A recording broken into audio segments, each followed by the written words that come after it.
Y este es el Bhagavad Gita Podcast en día martes 2 de enero del 2024. Sean bienvenidos. Leemos hoy Bhagavad Gita capítulo 2, texto 42 y 43. Bienvenidos. Hare Krishna. Om Namo Bhagavate Vasudevaya. Om Namo Bhagavate Vasudevaya. Om Namo Bhagavate Vasudevaya. Yamimam puspitam vacham pravadanti avipaschita vedavadarata partam nanyadastiti vadinam kamatmana swargapara yangma karma phalat pradam kriya vishesha bahulam Bhogaisvarya gatim prati. Vamos a leer la traducción. Hombres, dice Krishna, hombres de escaso conocimiento se apegan mucho a las floridas palabras de los Vedas, que recomiendan diversas actividades fruitivas en aras de la elevación a los planetas celestiales, la consiguiente buena cuna, poder, etc. Como ellos están deseosos de disfrutar de los sentidos y de tener una vida opulenta, dicen que eso es todo lo que hay. Aquí aparece la primera referencia de Krishna en la Gita, la primera referencia respecto a los Vedas. Krishna habla de los... y vamos a encontrar como el texto mismo, como la Bhagavad Gita, hace referencia a los Vedas en dos tenores diferentes. En unas ocasiones habla de la autoridad de los Vedas y la importancia de observar la autoridad de los Vedas como algo importante y relevante para nuestra vida. Y en otras ocasiones, en un par de ocasiones más, habla de un poco el tenor de este verso, de cómo incluso llega un momento en el que Krishna le dice a Arjuna que no le preste mucha atención a los Vedas. No sé si pudiéramos decirlo como un desdén, no un desdén, pero Krishna hablando de conocer la importancia que hay detrás del estudio de los Vedas como tal, y no, como él dice en este verso, no apegarse demasiado a la parte externa. Aquí Krishna habla de las floridas palabras de los Vedas. En realidad, más bien el verso habla, el sujeto en sí del verso es más bien las personas poco inteligentes, no tanto en sí los Vedas como tal, sino más bien, como dice el mismo verso, hombres de escaso conocimiento, o sea, poco inteligentes. Por usar palabras positivas, ¿no? Porque se pudiera decir lo mismo con otras palabras. Sabemos, ¿no? Es una forma bonita de decirlo. Hombres de escaso conocimiento. Podríamos decir también, como dije, poco inteligentes. Y también podemos decirlo de otra manera.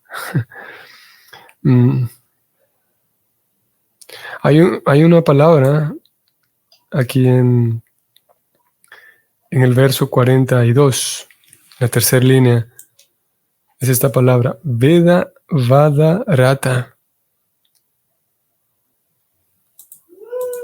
Y eso se traduce como, Vedavadarata, se traduce como personas que son supuestos seguidores de los Vedas. Como dije, más bien es el sujeto del verso. Supuestos seguidores de los Vedas, ¿por qué? Es bien interesante. Bueno, no vamos a decir mucho porque Prabhupada va a hablar más de ello en realidad. Porque incluso puede ser que sean muy estrictos.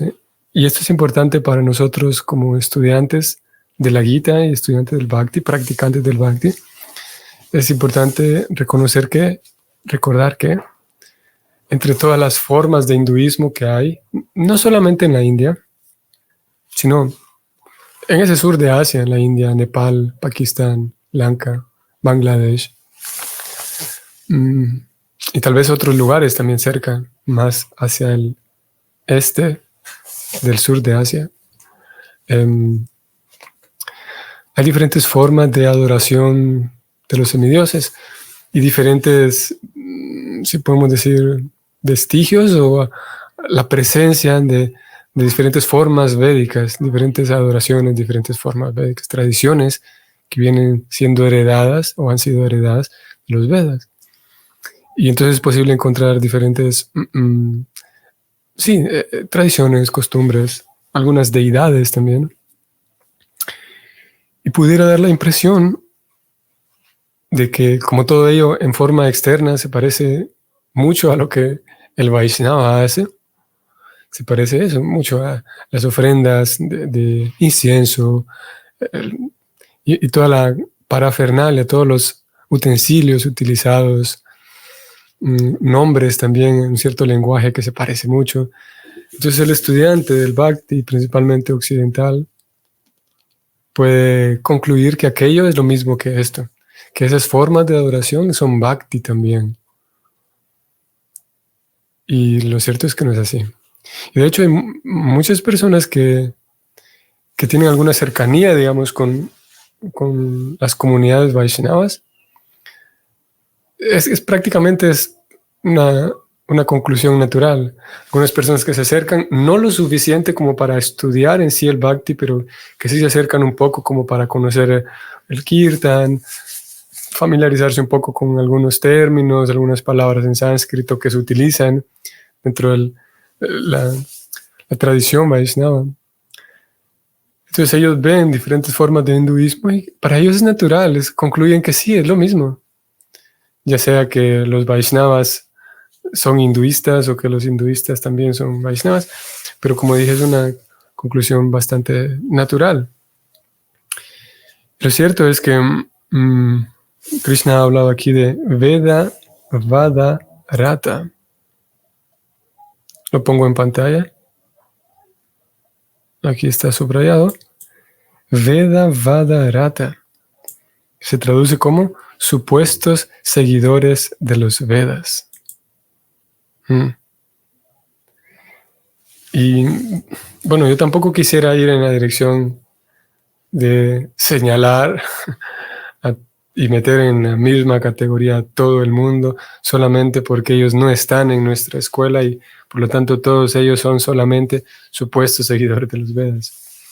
No quisiera ir en esa dirección porque sí, obviamente que, bueno, no sé qué tan obvio, pero sin duda que incluso dentro de nuestras comunidades Vaishnavas habrá personas que también caen en esta categoría de supuestos seguidores, supuestos religiosos. Incluso nosotros pudiéramos tener, todo el mundo pudiera tener actitudes y comportamientos que no se alinean tanto con el compromiso espiritual. Lo que trato de decir es que, y la razón, el significado que hay detrás de esto de ser un supuesto seguidor de los Vedas, es que la persona sigue rituales, sigue fechas, sigue rituales, comportamientos y observa diferentes festividades con mucha dedicación y diligencia. Pero la gran pregunta es ¿para qué? ¿Qué está buscando esa persona? Si la persona sigue muy estricta todas aquellas cosas, Ekadashi, en fin, tantas cosas que se pueden seguir, la pregunta es ¿para qué? Como digo, si la persona, como indica el verso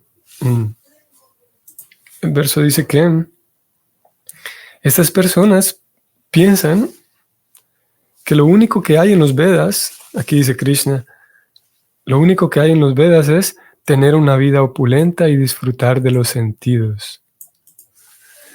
Si yo estoy siguiendo todos esos preceptos védicos con la esperanza de que seguirlos me va a dar a mí una vida opulenta, me va a conceder a mí más placer, más disfrute de los sentidos, sí, una vida más cómoda, más opulenta, entonces estoy entrando en la categoría Veda Vada Rata.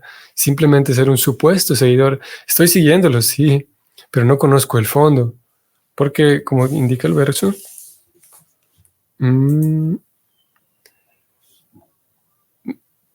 esas personas están demasiado apegadas a las palabras floridas de los Vedas. ¿Qué significa esto de floridas palabras?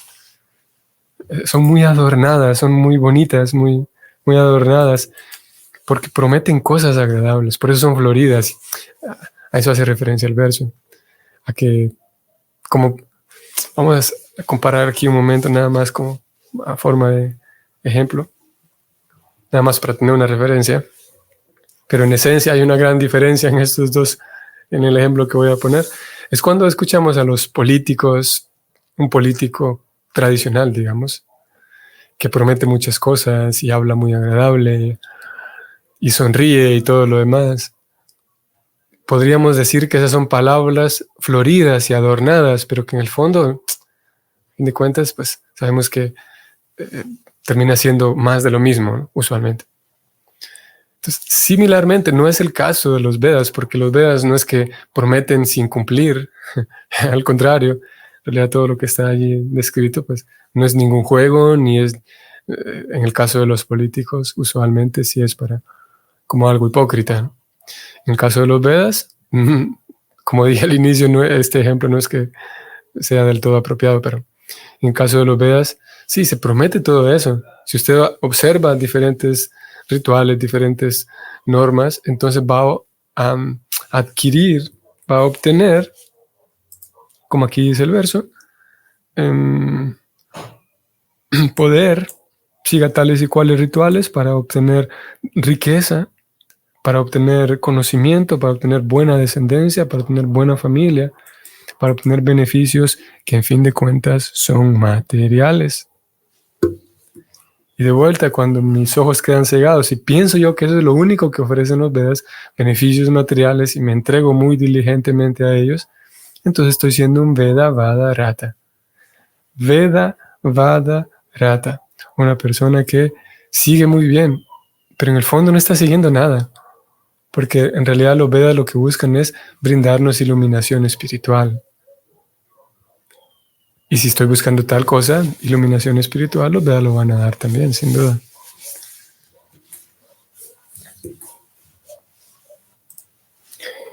Y finalmente podemos decir, antes de ir al comentario de Prabhupada, que como en el corazón de tales personas lo que hay solamente es deseo de disfrutar, solamente el deseo de pasarla bien y de disfrutar, ellos se entregan muy bien a estos Vedas y están convencidos de que eso es lo único que hay en la vida.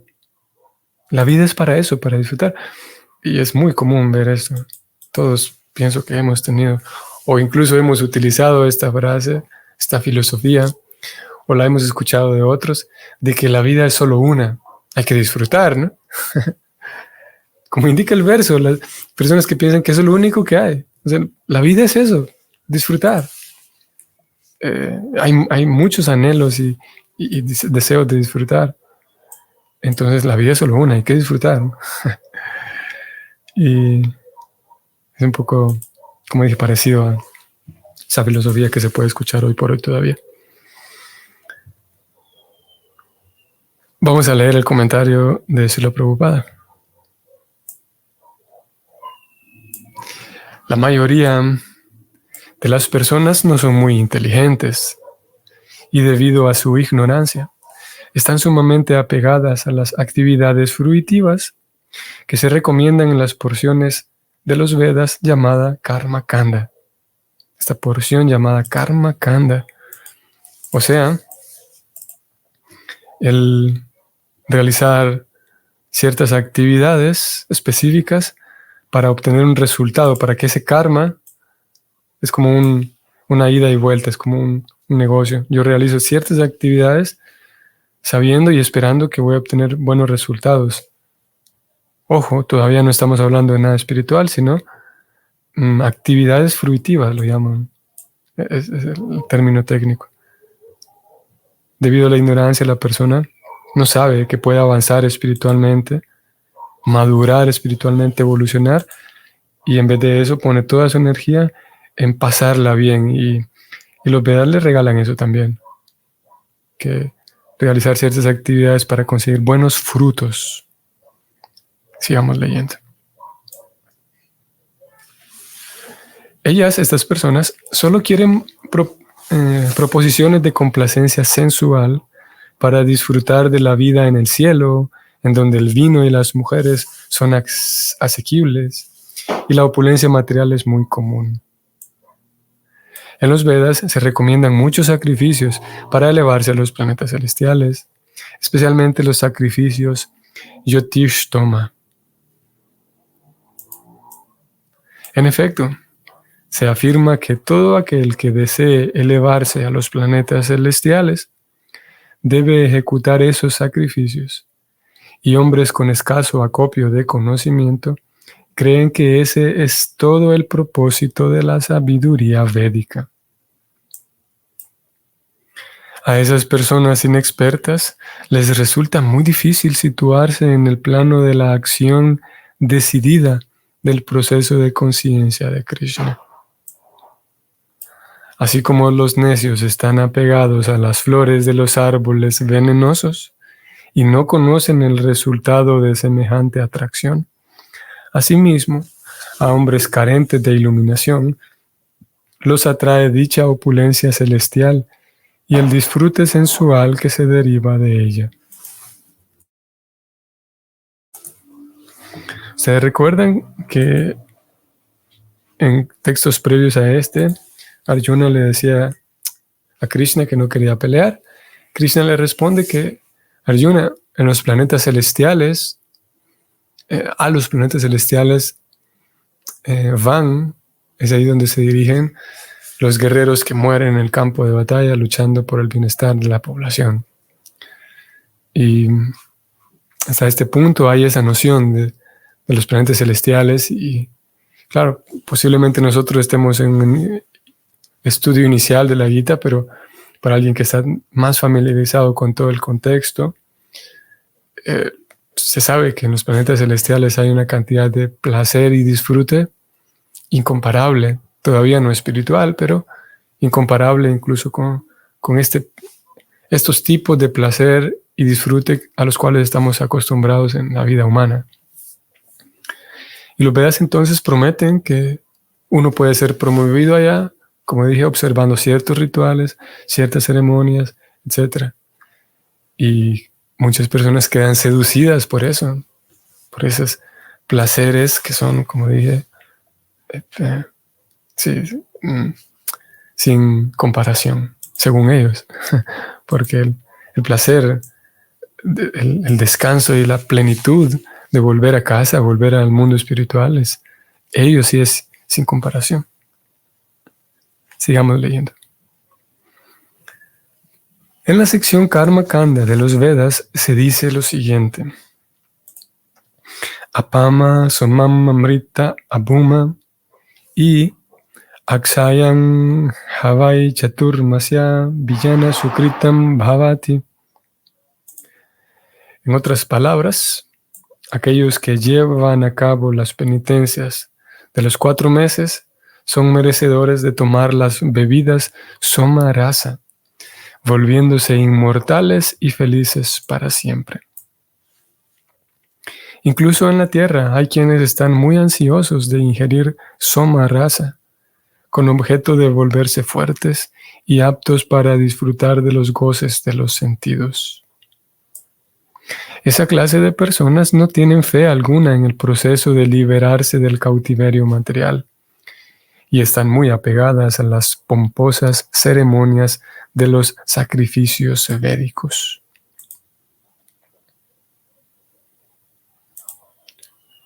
Dichas personas son, por lo general, sensuales y solo quieren los placeres celestiales de la vida.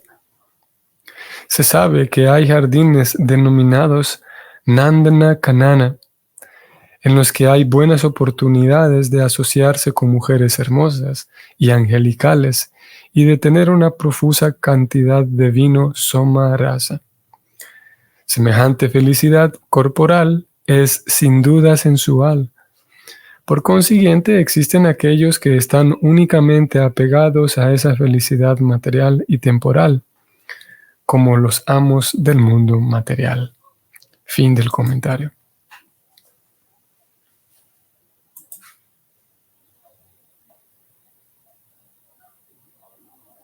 Bueno, aquí entonces tenemos una descripción un poco más detallada y se agregan algunos elementos más aquí en torno a la situación de los placeres celestiales.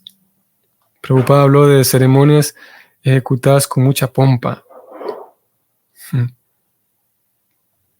Interesante, vean que algunos de ustedes estarán aún más familiarizados con, como yo decía al inicio, con ciertos términos, ciertos conceptos que parece que son Vaishnavas, pero, por ejemplo, aquí se habla de Chaturmasya.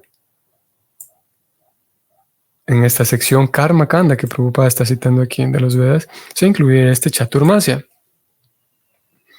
Prabhupada inmediatamente sigue en su comentario y habla de los 4 meses, las penitencias de los 4 meses. Dentro de la tradición, nuestra tradición Vaishnava, también existe esta observancia del Chaturmasya, el observar penitencia en 4 meses específicos. Como yo decía al inicio, alguien pudiera observar a personas en la India o en aquella zona de Asia, observando Chaturmasya y pensar que qué tan dedicados que son, qué estrictos que son en observar Chaturmasya. Y pudiera concluir la persona de que está siguiendo un voto espiritual. Así como observa a otros que son Vaishnavas, observar un voto similar en los mismos meses, los mismos 4 meses. Y como dije, es posible que incluso aquellas personas están más diligentemente dedicadas a la observancia de esas penitencias en los 4 meses de Chaturmasya. Pero la diferencia estaría en qué está buscando la persona. Si la persona no tiene el más mínimo interés en volver a casa, como Prabhupada agregó aquí, hay personas que no tienen fe alguna en el proceso de liberarse del cautiverio material. Por el contrario, la situación es, digamos que, diametralmente opuesta. Mientras que, si tenemos de vuelta dos sujetos diferentes, 2 personas diferentes, observando los mismos votos de penitencia en Chaturmasya, uno de ellos, posiblemente más estrictamente dedicado a tales penitencias, mientras que uno de ellos, el que está más dedicado, tal vez, está con la esperanza de disfrutar y de adquirir, de poseer las cantidades, todas las cantidades posibles de placer y de disfrute dentro del mundo material. A su tiempo el otro está dedicado a esas mismas actividades de penitencia con el deseo de liberarse del cautiverio material. Liberarse de ¿qué significaría el cautiverio material? Liberarse de aquella noción de que yo puedo explotar y ser el dueño de todo lo que veo. Y esta segunda persona entonces puede estar con la conciencia y el deseo de conseguir, con la observancia de estos penitencias en los 4 meses, conseguir la limpieza del corazón suficiente para poder entregarse plenamente a servir a Krishna, servir a Dios. Mientras que la primera persona no está interesada en servir a nadie. ¿Cuál servir a Dios y entregar su vida al Señor Supremo? Lo que está buscando es acceder a todo tipo de placeres que siguen siendo mundanos. Eso es que el segundo de nuestro ejemplo está intentando. Sí, ni siquiera caben en su cabeza. Está pensando nada más en el servicio al Señor Supremo, en la limpieza de su propio ser, como decíamos. Entonces son opuestos, a pesar incluso de que parecen que están haciendo lo mismo. De vuelta, aún a pesar de que el primero de ellos pareciera estar mejor dedicado y pudiera parecer incluso un mejor espiritualista. Y ellos entonces, una de las consecuencias de esta falta, como Prabhupada lo volvió a llamar aquí, personas inexpertas, lo llamó Prabhupada. ¿Qué sucede con ellas? Que ellas, como le tienen mucha fe a todos esos rituales que les van a regalar estos resultados, entonces terminan apegándose a las pomposas ceremonias de los sacrificios védicos. Y apegarse a ellas significa estudiarlas muy bien, ejecutarlas muy diligentemente. Pero no hay el deseo de entregarse al Señor Supremo, de entregar el corazón, entregarse a sí mismo, su ser, al servicio, sino al contrario. Y en muchas ocasiones, aquí ya no se incluye esto, pero la persona llega al punto de, y claro, como consigue éxito, y los Vedas no mienten, como yo decía con el ejemplo del político, no es apropiado, porque en este caso los Vedas sí otorgan todos los resultados que prometen. Entonces la persona consigue, sí, lo que busca, fama, opulencia, poder, dinero, lo que sea que busque, y puede llegar a despertarse y nacer en ella la sensación de que sí, es el dueño de todo. Y hay ejemplos en las escrituras de ello, de personas que llegaron a dominar muy bien ese arte de todas estas ceremonias, todos estos rituales, que se consideran a sí mismos invencibles.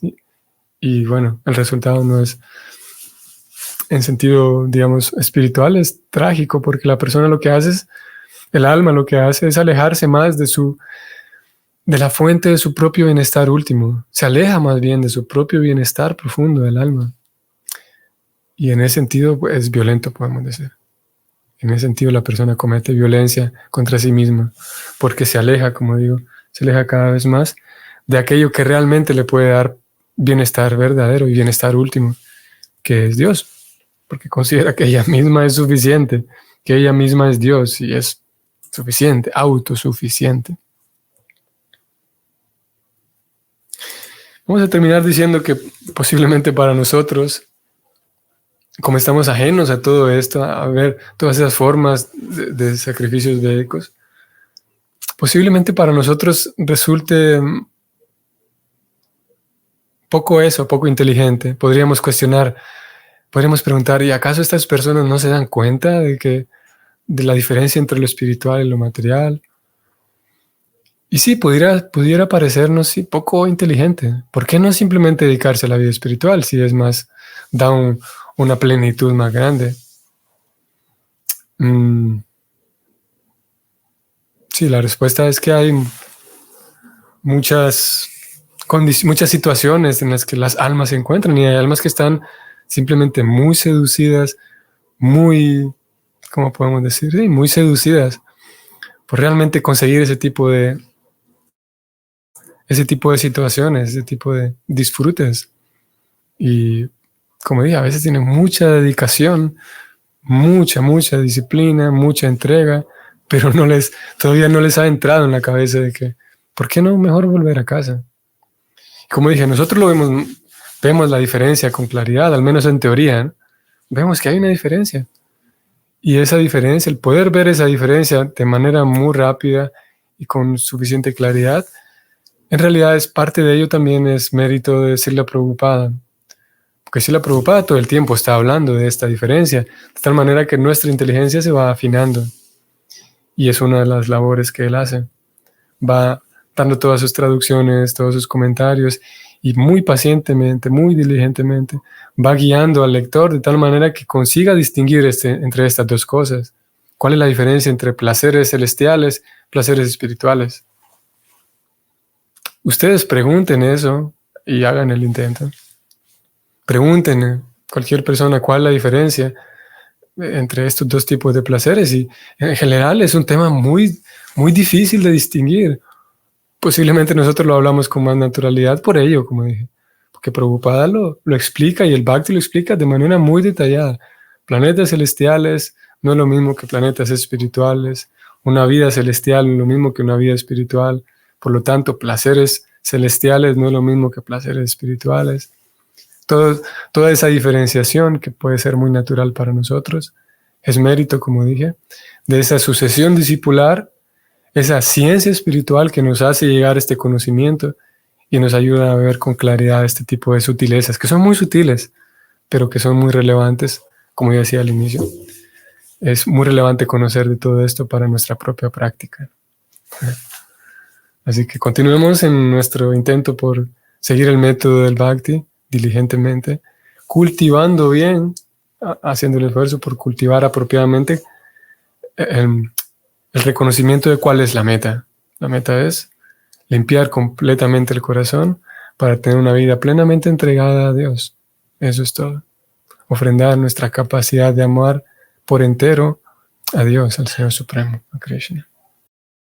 Eso es lo que vamos a decir por hoy. Espero que tengan una bonita noche. Nos vemos en la próxima. Hare Krishna.